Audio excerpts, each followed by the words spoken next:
This journey you are on is not a gentle unfolding. It is a controlled demolition of the self.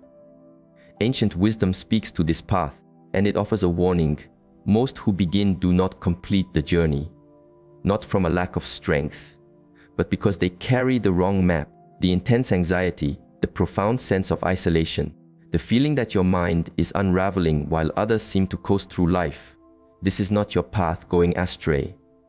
This is the path. It is a descent into the inner darkness, a journey so deep and disorienting that it challenges the very foundation of who you believe you are. Faced with this, many turn back to the familiar comfort of sleep. Some lose their footing and collapse under the weight. Others create a new mask, a spiritual mask which is even more fragile than the one they sought to shed. Today, we will illuminate a deep understanding of why this inner work is the most formidable journey one can undertake. Stay with me, and we will explore 3 powerful currents that pull most travelers off course, and we will find the timeless ways to navigate them without losing your center. This is not mere theory. These are insights from those who walked into their own inner wilderness. Consider the masters who, at the pinnacle of their understanding, chose to walk willingly into the great unknown of the psyche. For years, they chronicled their inner visions, dialogues with hidden aspects of themselves, and experiences so shattering that it tested the limits of their sanity. They faced floods of inner chaos and stood at the precipice of psychological collapse. But the map they charted in that darkness can serve as a guide for your own passage. This is not about saving a spiritual idea of yourself. This is about your true, grounded survival. Here is a profound insight that changes everything. The journey of awakening is not what is often sold to you. It is not an effortless ascent toward the light. It is not about becoming something other than human. It is not a promise of constant peace or feeling special. It is the systematic, and often brutal, dissolution of every illusion you've held onto for comfort. As timeless wisdom reveals, we need our masks to navigate the world. Our roles, our certainties, our peaceful unawareness. These are not flaws. They are skillful means for survival. This inner journey, however, strips them all away, not always with gentle hands, but with the force of a great river that sweeps away all that is not solid. Your mind does not want this awakening. Its primary function is to keep you safe, to help you survive. It will resist this profound change with defenses you are not even aware you possess. Timeless teachings identify 3 great undercurrents, 3 deep traps that are activated the moment you draw close to your own truth. Unless you recognize them for what they are, you will be swept away. The first is already happening. You simply don't see it yet because it masquerades as progress. It wears the face of your highest ideals while quietly eroding the ground beneath your feet. This pattern can be seen in those who seem to make the most rapid progress. Those who appear to soar the highest are often the ones poised for the greatest fall. You believe you are becoming more light-filled. From a deeper perspective, you are becoming imbalanced. Here is a principle that can reshape your entire path. The more you reach for the sun, the deeper your roots must go into the dark earth. This isn't just a metaphor. For every conscious effort to elevate your state, an equal and opposite force gathers in the unseen parts of you. If this descent is not honored, you are not awakening. You are simply inflating, and that which inflates is destined to burst. If you are on this journey, this deep resonance with truth, I invite you to become part of this community. Subscribe and join others who are walking this path so we can be a source of clarity for one another. True transformation is not a solitary endeavor. To anchor this understanding, declare your commitment in the comments below with this simple phrase, I am BQ Ominju USO. Typing these words is a way to signal to yourself that you accept every part of your journey, the light and the dark. Here is what is truly unfolding within you at this very moment. Throughout your life, you have exiled parts of yourself into the shadows. Your anger, deemed unworthy, your ambition, called selfish, the wild energies within you, labeled dangerous, even your deepest joy, felt too vulnerable to show. You have buried these currents so effectively you may have forgotten they are yours. You constructed a version of yourself so complete that you mistook it for your entire being. But a core teaching states, these hidden parts do not just hold what you have rejected. They hold the opposite of what you have publicly claimed. If you have built a life on being gentle, your immense, unseen power resides in the shadow. If you identify as perfectly controlled, your untamed creative chaos lives there. And when the journey begins, these hidden waters do not politely ask for release. They erupt. Consider a person who dedicates themselves to being a beacon of love and peace, meditating for hours on end. Suddenly, their inner world is filled with images of discord and rage. They believe they are failing, becoming something impure. The truth offered to them is transformative. You are not becoming corrupt. You are becoming complete. Wholeness contains all of it. Unable to hold this paradox, some may double down on their practices, trying to purify themselves of what they see as darkness. Within years, they may face a total inner collapse. Why? Because, and this will change your perspective, this shadow is not your enemy. It is the soil of your creativity. All the strength you've disowned is there. All the authenticity you have sacrificed, all the life force you have judged, waits for you there. The great masters found this through their own descent. To connect with the sage within, they first had to meet the dragon. They had to face the raging, chaotic energies they had suppressed. They did not fight them. They sat with them, gave them form, listened to their story. And through that meeting, they found not something evil, but a powerful, untapped force. Those who navigate this passage do not battle the shadow. They listen to it. They ask, what truth are you holding that I have been too afraid to see? Yet, many modern paths to awakening carry a sickness. They teach you to float above the darkness, to vibrate past it. This is not transcendence. It is a profound denial, and it creates a deep fracture in the self, where the disconnected shadow acts on its own, unconsciously. Think of any leader who preaches purity and is later exposed. They did not suddenly fall. Their unacknowledged shadow was always there, gathering strength in the dark, preparing to reclaim the balance they denied. Your shadow is erupting now. The anger you feel is the return of your boundaries. The untamed energy is your life force coming back online. The urge to dismantle old structures is your true power seeking a voice. Most cannot bear this reunion. They either suppress it harder, using spiritual ideas as a shield, or they let it consume them, becoming a puppet to their own unacknowledged depths. The timeless technique is this: conscious engagement. Do not just watch the storm. Meet it, inquire of it, give it space, not to be swept away by it, but to understand its nature, to integrate its power consciously instead of being driven by it unconsciously. Those who find their way learn to dance with the very energies they once feared. They realize the shadow is not trying to shatter them, it is trying to make them whole. They understand the profound wisdom in the words, "It is better to be whole than to be good." But even if you integrate this shadow, a greater challenge awaits. People speak of ego death as if it were the ultimate prize. Deep wisdom cautions against this. To attempt to kill the ego is not to become enlightened.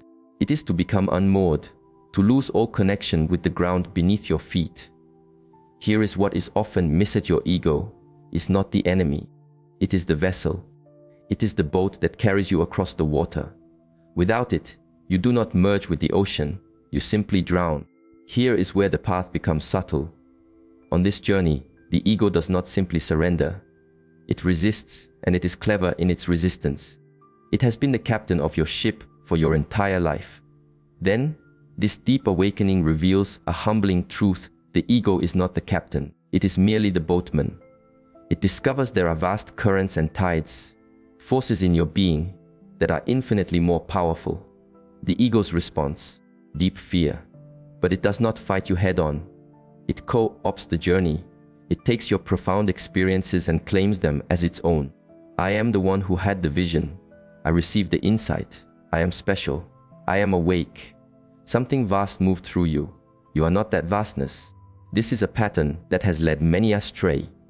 A person has a genuine moment of clarity, a true connection to something beyond themselves. Then, the ego rushes in to claim it. I have touched the infinite, therefore I am infinite. This is spiritual pride, and it is a more perilous state than being asleep. Consider a seeker who begins to notice profound patterns in their life. Everything flows effortlessly. Every thought seems to shape their reality. They start to believe they have discovered some secret power, that they have been chosen. Their sense of self has hijacked a true spiritual opening and turned it into a complex of superiority. Within months, this belief can unravel their entire life, leaving them lost in a reality they no longer understand. Now you are not simply unconscious, you are unconscious but believe yourself to be profoundly awake. Your sense of self is not just ordinary, it has identified with a spiritual authority. This is no longer simple sleep. You may begin to teach others your way of sleeping, calling it the Great Awakening. An old saying puts it this way: the vessel becomes inflated when it mistakes the water it carries for itself. Every time you think, I have arrived, and they have not. This is the ego's inflation. Every moment of spiritual superiority is its signature. On this journey, the ego does not die. It must be transformed. It can become a spiritual ego, more refined, more subtle, and far more deceptive. There are cautionary tales of students who seem to be advancing beautifully, only to suddenly see themselves as messiahs. They become certain, stop listening, and cannot bear to be questioned. They see signs everywhere that confirm their specialness. What has happened? They mistook the message for the messenger. Because a divine song played through them, they believe they have become the singer. Those who successfully navigate this passage learn to gently reposition the ego. The ego remains, but it understands its true role as a servant, not the master, a vessel, not the source, a radio, not the signal. The practice is constant, gentle self-inquiry. When you feel special, ask, what archetypal energy am I mistaking for my own? When you feel awake, ask, which part of me is still deeply asleep? This creates a new challenge. Once your ego begins to accept its true role, you may enter a space of profound emptiness. The old you is gone, but a new one has not yet formed. There is no solid ground, just a great void. Most people cannot tolerate this falling. They will grasp for the nearest belief, the nearest teacher, anything to feel solid again. This is how rigid doctrines are born. It is how the path of awakening can become another form of imprisonment. They exchange one structure for a new one, often harder and more unforgiving than the one they left behind. But even if you navigate the shadow and the ego, one final test remains. And this is the one that breaks almost everyone. You have made it through the storm. You have learned to be a vessel. You think you are near the shore. Then, you must return to the world of daily life. And this is where the real work begins. There is a reason the story of the hero's return is so profound. The hero goes on a quest, finds a treasure, and brings it back to the village. But what the old stories often underplay is this: when the hero returns, the village may not celebrate, because your light casts a shadow on their slumber. Your newfound authenticity highlights their masks. Your presence threatens the comfortable illusions they live by. They may not want you to be awake. They may unconsciously want the old you back. Seekers find that after their inner transformation, returning to their families and old circles can feel like entering a battlefield. The attacks are not malicious, they are unconscious. You've changed. You seem so distant. I miss the person you used to be. You think you're better than us now. Every interaction can become a struggle. Every conversation, an invisible attempt to pull you back into the old pattern. It can feel like you have a choice: remain true to your path and risk losing your connections, or dim your light to belong and lose yourself once more. From a space of deep awareness, we find that your inner work has not just changed your mind, it has changed your very resonance. You are like a musical instrument that has been retuned. When placed back in the old orchestra, you create a dissonance that is felt by everyone, especially you. Every shallow conversation, every unconscious dynamic, every interaction not based in truth, can feel painful, like a constant jarring noise inside your being. You withdraw, not out of superiority, but out of necessity, not because you judge them, but because to participate in the old way requires you to betray your newfound clarity. This is the ultimate trial. Can you hold your center in a world that is off balance? Can you speak your truth in a world that prefers comfortable lies? Can you maintain your own clear note in a field of static? The wisdom for this is radical. It is the art of selective participation. It is learning to enter challenging environments with full awareness, but only for as long as is skillful, and then retreating to sacred spaces to restore your own clarity. This isn't about escape. It is a psychological necessity for survival. Most cannot find this balance. They either disappear from the world entirely, or they build yet another persona, a fake spiritual mask, and die quietly inside. The few who endure learn what is called holding the tension of the opposites, fully present in the world, yet not lost to it, completely aware and deeply compassionate, seeing the truth of things, but with no need to judge. They become a bridge between worlds, embodying their understanding in a way that creates a quiet, inviting space for others to begin their own journey, should they choose. And here is the most transformative truth of all: awakening is not a single event. It is a way of life that involves continuous release. Every day, an old belief falls away.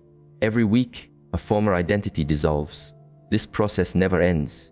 It is said that even a great master, nearing the end of his life, dreamed he was a young student once more, filled with ignorance, still at the very beginning of the path.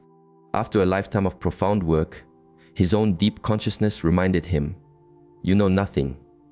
This is the price of awareness, an eternal beginner's mind, forever unbecoming, forever being born anew. Most people cannot accept this. They want to arrive at a final destination, to be done. A student who had studied for many years, who had made incredible inner progress, once asked her teacher, "When will it be over? When will I be healed?" The teacher's answer was both crushing and liberating. "Never. You are exploring infinity. The journey into the self has no end. Awareness is not a place you arrive. It is an ever-widening spiral. Those who travel this path with grace eventually fall in love with the process of letting go. They realize every dissolution is a kind of birth, every ending a new beginning, every loss a profound revelation. This cultivates a specific state of being a union of opposites, no longer choosing light over dark, but holding both, no longer preferring spirit over matter, but marrying them within your own being. This is a lived reality that restructures your entire existence. The you who started this journey will not survive it. That person was never meant to. What emerges is something else entirely. Not better, not higher, not more spiritual, just more real, more whole, more consciously and beautifully human. This is not the awakening of the spiritual marketplace. Its promise is not bliss, but conscious awareness in the midst of suffering. Its gift is not peace, but the ability to hold immense tension with grace. It is not an arrival, but a conscious journey, moment by moment. The invitation from all ancient wisdom is this: stop trying to survive your own transformation. Allow it to unmake you, consciously, with your full and willing participation. Let the shadows rise to be seen. Let the ego protest to be understood. Let the return to the world break your heart open, so that you may build your life anew. Allow the small deaths to happen, again and again. This process is not trying to improve you. It is trying to reveal you, the true you, the one that has been waiting patiently beneath all the masks, all the roles, all the spiritual identities you are still holding. People falter on this path because they want transformation without dissolution. They want the awakening without the destruction of the old. They want consciousness without losing the comforts of sleep. It is an impossible desire. The path is survived by understanding you do not survive it. You surrender into it so completely that what remains no longer fears for its survival. What remains simply needs to express its truth. Your difficulties are not the problem. They are the path itself. Your breakdown is not a failure. It is a breakthrough in disguise. Your unraveling is not an ending. It is your true beginning, but only if you stop seeking comfort and begin to seek truth. Only if you stop wanting to be special and begin the courageous work of being real. If this guidance brings clarity to your path, subscribe and join our community. The world may call your sanity madness, for it has grown accustomed to the dream. The final question is not, will I survive this? It is, will I allow this sacred process to complete its work within me?